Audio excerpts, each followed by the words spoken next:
महाराष्ट्रात गणेशोत्सवाला कालपासून सुरुवात झाली आणि मुंबईतील गिरगाव येथील गिरगावचा राजा यंदा 97व्या वर्षात पदार्पण करतोय। गिरगावचा राजा पर्यावरणाचा राजा म्हणून ओळखला जातो आणि ही लाडक्या बाप्पाची मूर्ती शाडूच्या मातीपासून बनवण्यात आली आहे। यंदा गिरगावच्या राजानं राजमहल साकारलाय।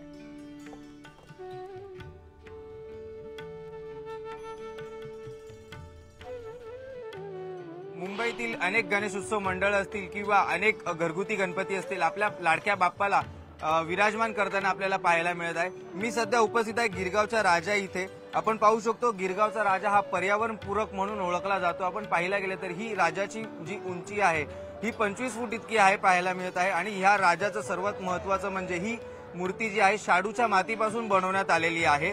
या मूर्तीचे एकूण वजन 3.5 किलो असे म्हणजे 3500 किलो असं या मूर्तीचं वजन पाहायला मिळत आहे। आणि संपूर्ण सणांचं किंवा संपूर्ण याचं प्रतीक म्हणून श्रीकृष्णाच्या मूर्तीचं श्रीकृष्णाचं प्रतिमा देखील या बाप्पाच्या सोंडेवरती आपल्याला पाहायला मिळत आहे।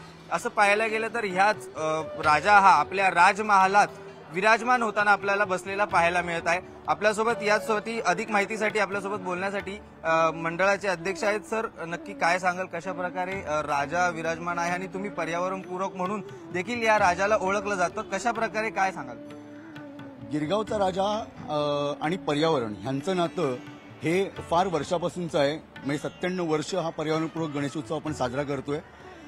सर्वात महत्त्वाचं म्हणजे पर्यावरण रक्षण करणं आणि त्याचा संदेश समाजापर्यंत पोहोचवणं हे एकमेव ध्येय या मंडळाने तेव्हापासून घेतलेलं होतं। आणि ही आत्ताची आमची ही नवीन तरुण पिढी आहे, हे त्यांनी जे उचललेलं जे शिवधनुष्य होतं ते पेलायचा छोटासा प्रयत्न करतोय।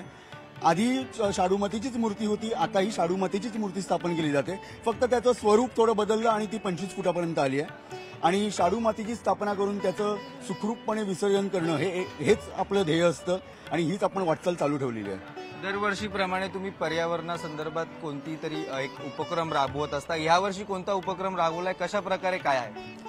आपण दरवर्षी काही ना काहीतरी उपक्रम राबवतो जेणेकरून समाजाला पर्यावरण रक्षणाचं महत्त्व पटलं जाईल।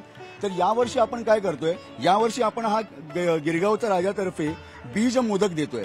बीज मोदक म्हणजे काय, हा मातीचा मोदक आहे आणि या मोदकामध्ये आपण काही बीज रोवलेले आहेत। मग त्याच्यामध्ये वड असेल, त्याच्यानंतर जांभूळ असेल, बरगद आहे, अशा सगळे वेगवेगळी मोठी मोठी झाडं जी आपल्याला इकडे मुंबईमध्ये पाहायला मिळत नाही, पण ती आपल्या इथे आपण मुंबईत लावू शकतो। हा खरं तर आम्हाला संदेश द्यायचा आहे। व्हिडिओ जर्नलिस्ट रमेश भट्टसह श्रीकृष्ण आवटी, न्यूज 18 लोकमत, मुंबई।